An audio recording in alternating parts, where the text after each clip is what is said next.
Hiya, my name's Nick. The Big Fish said on the Hunting Life that he's going to put up a post about how to make one of the many ways of how to make a purse net. So this is my aim today.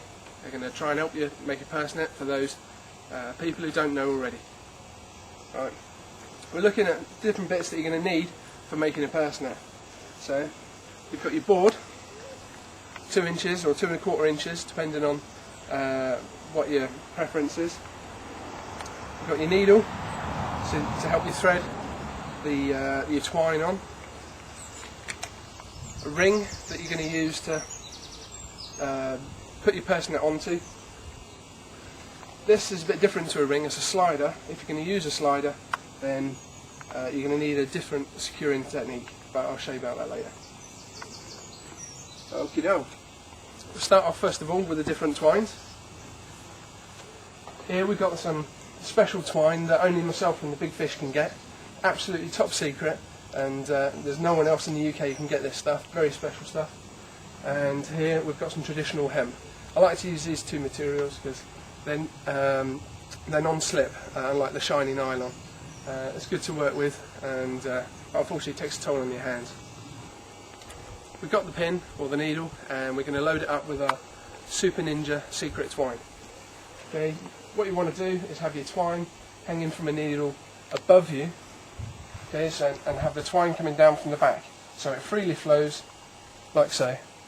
If you have it turned the other way, when it gets to the end, it can catch like so. It doesn't load onto your pin as well.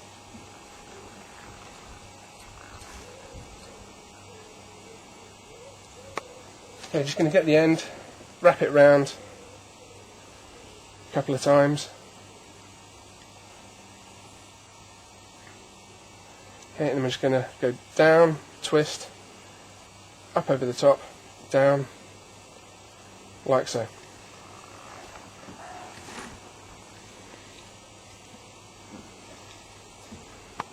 Got some twine on our needle now.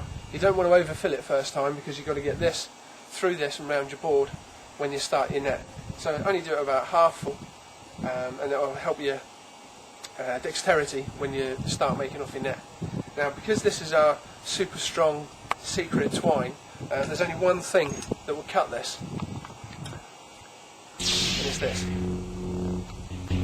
Got our pin half loaded, and just need to cut it now and get ready to put it onto the ring. The good thing about using our secret stuff is that with using the lightsaber, you get cauterized ends, you get burnt ends, and it prevents it fraying whilst you're making your net. So that's nice and handy for us.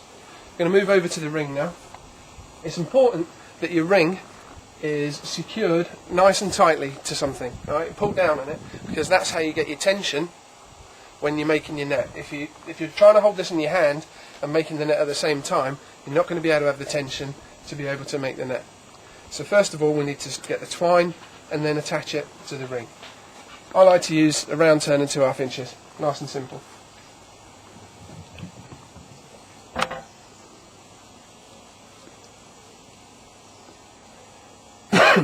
So we'll go round twice,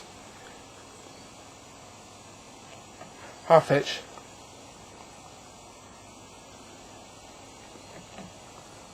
½ hitch, and then pull it nice and tight. Okay, I can get rid of that with the lightsaber later on. Picking up your 2-inch board. Okay, lay your twine over the top, and then secure it with your thumb. Bring your needle behind and then up through the ring. This is where, if you've got a needle that's fully loaded, you're going to find it very difficult because you're not going to be able to fit it through the ring. Here we go. We've got a board, we've got a needle up through the ring, and then on the loop behind the board, like so. Bring your line above the board and let it pull tight. Then get your ring again, up through it. So you're just doing a ½ hitch on to your ring as such. Okay, again, up through the ring, onto the loop behind the board, and then pull it tight over the top. Okay, it's starting to get a row there. Put your finger on top, through the ring,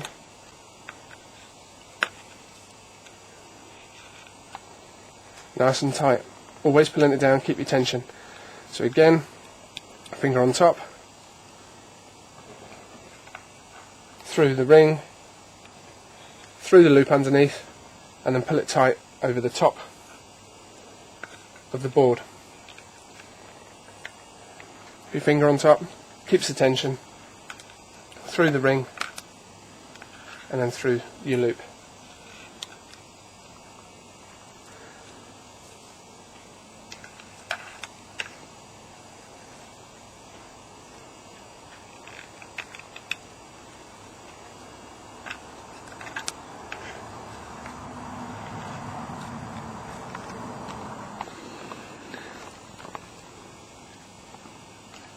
Up through the ring, on the loop underneath, pull it tight, and then through the ring,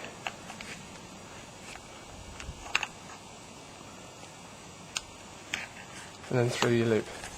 So you're having one that's going behind the board each time, and then one that's going behind each time. So we're going behind the board,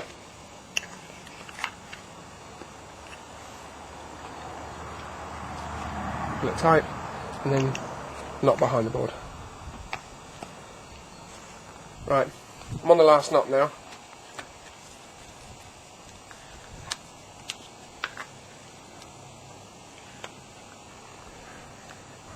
Okay, plenty of tension. Now if you can have a look here, you can see you've got your knots nice and even all the way round, and it's on absolutely firmly. Right, so that's why it's important to have good tension from above. Now it can be a bit difficult on your first rows to take your board out. So this is the problem with using that secret twine, is then getting it off the board afterwards. So this can be a bit fiddly. And resist the temptation just to yank it off, because you'll just stretch your meshes.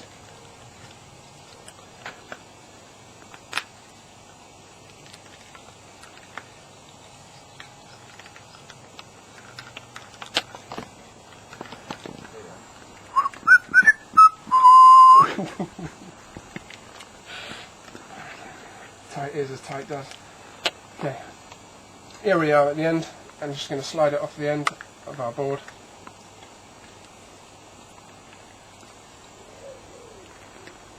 Some people use plastic, some people use wood. It doesn't matter what you use, well, as long as it's in cardboard. Okay, so looking at our row, should hang down nice and neatly, and it shouldn't move around your ring. Alright, it's important to have a nice tight ring. Okay, loose rings no, tight rings yes. Right, so we've got a ring, we've got our first row on there, nice tight ring with our meshes. Knots nice and neat and uniform next door to each other, and they're not sliding on your ring, right? You don't want a slack ring, you need a nice tight ring. Okay, if you're right-handed, you're going to work from your left-hand side to your right. So as I'm right-handed,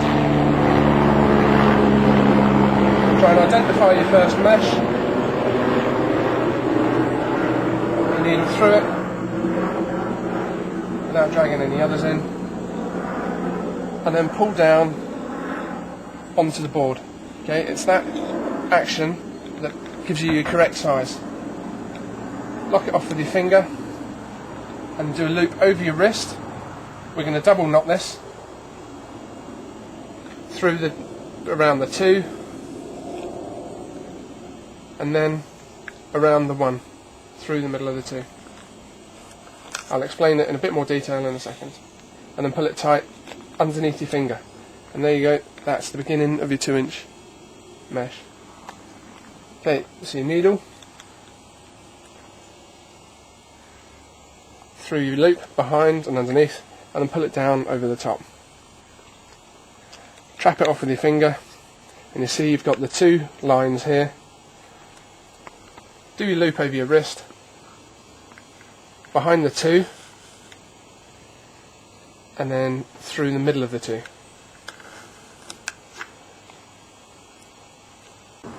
Okay, we've done a few knots. Okay, identify your mesh and then bring it down to the side, and you can see you have your two strands. Through the loop over your wrist, bring the needle around the two strands and then through the middle of the two strands. So we've done three rows now. If there's going to be a problem with your net, it's normally in the first few rows, because you're working in a very tight and confined space and it's easy to become confused. So I'm just going to put the last mesh on.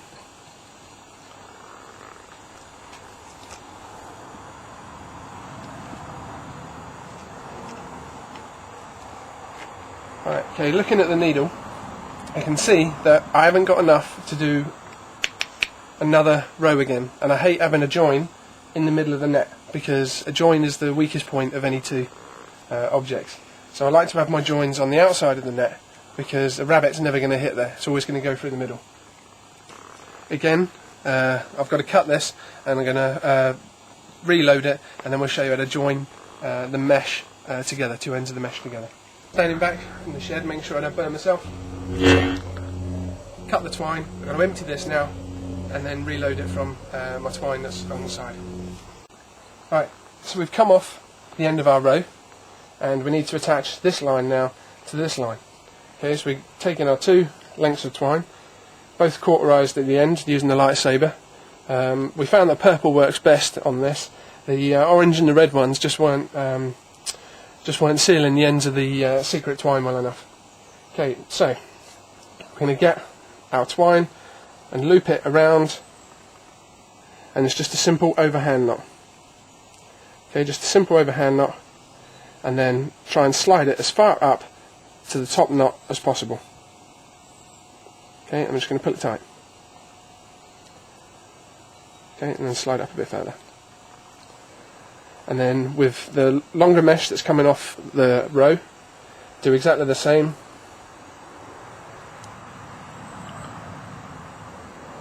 Okay, so you've looped it round. Sorry about my big sausage fingers. And then again, try and pull it as close as possible, and then pull it tight. Now the idea is that when the two of them get pulled together, that they lock on each other and they're nice and tight. Okay, tightness is good. Okay, and then we can see about getting rid of these with the lightsaber in a minute. Picking up your board, making sure that your meshes are all laid out and nice and evenly. Identify your first mesh, up through it, and then pull it tight. Okay, and then that's it. You're just ready to crack on again. Identify your two, loop over the wrist, through the two, through the one, or through the middle, and then pull it tight under your finger. Right, here we go. We've done a few rows now. So we've got 1, 2, 3, 4, 5, 6 rows, and we're doing 15 meshes across. Okay, 15 meshes is it's large enough to get around some big holes. Some people like to do 10s, 12s, 14s. It's your own personal preference. For the amount of rows that you do, it's a 2-inch board, so you take your inches for the size of the net you want, then divide it by half, and then that gives you the amount of rows that you need to do. So if you want a 4-foot net, you're looking at about 24 rows for your 4-foot net. Just hang this up. Okay, looking down the net, a bit of a Blue Peter moment. Okay, you can see that all the knots are in line with each other, and they're not staggered. Okay, coming down to the end, and that's because you've got a nice tight ring. Okay, slack rings are bad, right, and you end up with stuff all over the place. Right, so keep it on a nice tight ring, keep your tension nice and tight, and then you'll end up with a good net. Right, what we need to do now is get this net onto the ring. We're not going to make this as a net to be used, we're just doing it for demonstration purposes. Right, so we're going to pull it off our board,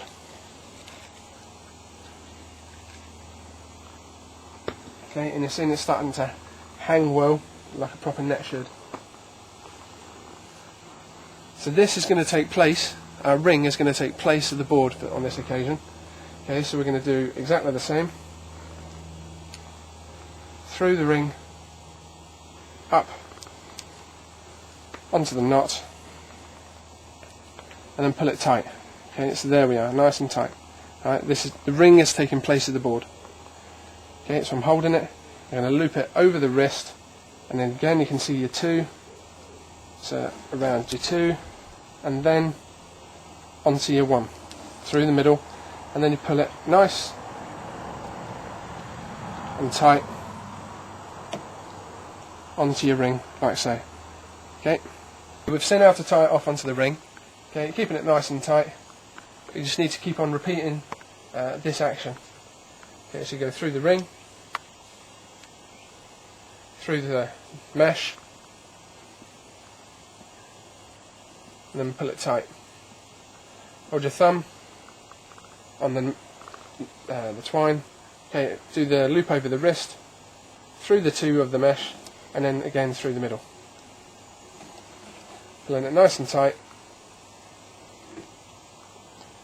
as such. Okay, and just keep on repeating it through the ring, through the mesh, hold it nice and tight, over the wrist, through the 2, through the 1,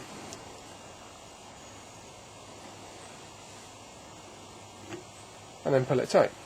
Teddy's my deer round greyhound cross. As you can see, he's fully grown now, and he's going to be an absolute killer.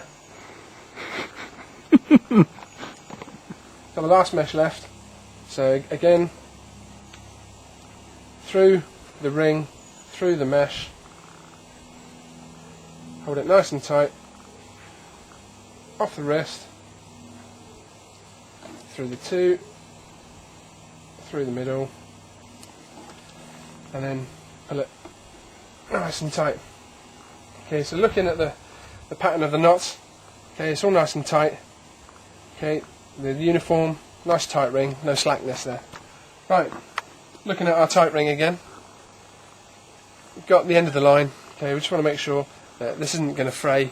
The Lightsabers does a good job on this twine of ours, but we just want to be ninja-tastic and make sure it doesn't go anywhere. Okay, so I'm just going to throw in a couple of half hitches, or the same knot again. Identify the 2 strands, through the pair of them, and then through the middle again, and then pull it tight down onto the last knot.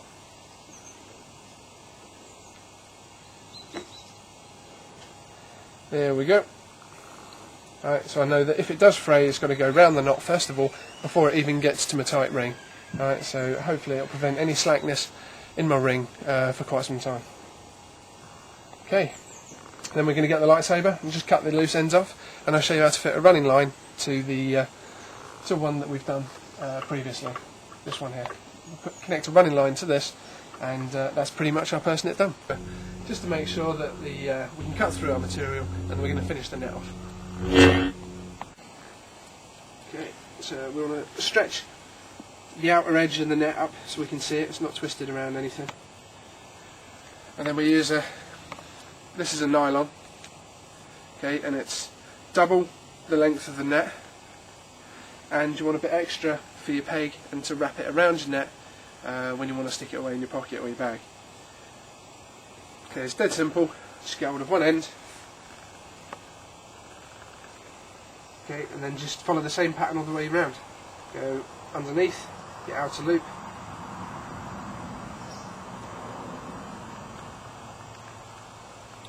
okay, find your next outer loop, and then your next, and just follow the same pattern all the way around.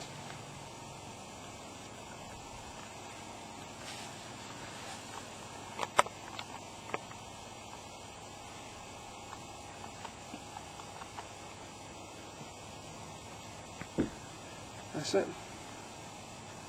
Then coming up to your The ring should be nice and tight still. Exactly the same. Treat it as one of the meshes, go through it, and then come round to the other side, and exactly the same on the way back down. Open your net out so you can get to your meshes, up and through, up and through, up and through.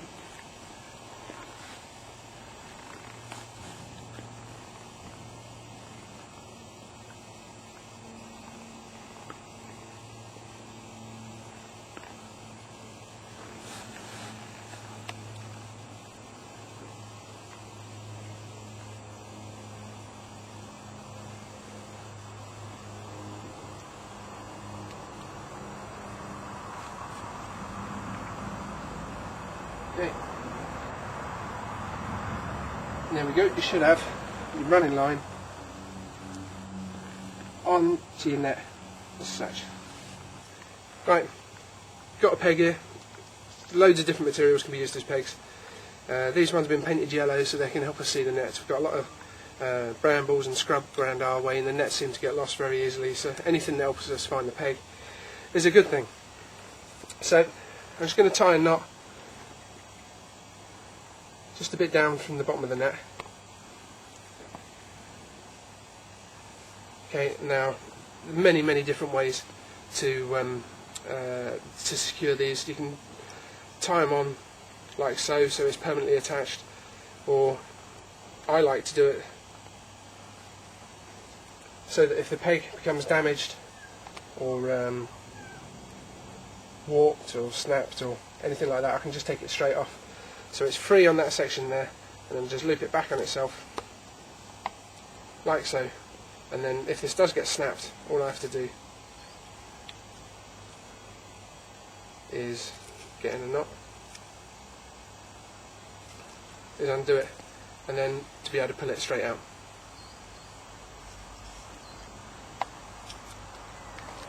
And there you go, there's your purse net. Right, we're finished with the purse net. We're happy with it. We got the peg on it, and hopefully that's done and dusted. If for some mad reason you do want to make a long net, then a long net is just an extension of a purse net. You can start off on a ring and then just carry on going and going and going and going and going. And this is what we've got here. Right, so you've got your meshes. Right, it's 15 deep. And the rows is just carried on going and going and going and going and going, and then you can see here that we've used a different coloured twine on the net just to give it a bit of flair and to make it a bit more visible to the dogs. It's a good net, but it takes a long time to do and patience. So if you're into that sort of thing, crack on. I've got a long net that I'm making here at the moment, and I've attached it onto a slider on this end just to make it a bit easier for me to start it off, and I'll probably keep it on that afterwards. If talking about sliders, if you do want to use a slider for your purse net, some people do, some people don't, you can make these. This is made out of a bit of old coat hanger, and all I've done is I've put a drill bit into a bit of wood, bent it round, got about an 18-inch section, bent the coat hanger around the drill bit, and then turned it round, bent it the other way, and then cut it off, and that's a slider. Alright, there are many different ways to do this. I know Glenn up in Scotland does a different style as well. If you are going to use a slider, you can't attach it directly onto your whatever you're using to create tension, so you have to make up a little hook like so, and you can just thread it on there, and then you can that's your platform for you to do your starter rows, and then just go all the way along. Okay, as I said, there's many different ways of doing this. Right, okay, hopefully this has been some use to you. We've made our purse net. Okay, we're going to go out mole trapping with that later on. We've had a look at a long net. We've had a quick look at sliders and how to make them and how to use them. We've had a look at different materials and the whole process and thought that it should be going into a purse net when you use it, and what you want it to do when you're out in the field. I hope this has been of some benefit to you. I know there's many thousands of different techniques, and some people are going to say you can't do it like that, you've got to do it like this, but it's what works for you, and this works for us. So I wish you all the best, good luck with your net making skills, and from the big fish and myself, wish you all the best. Take care.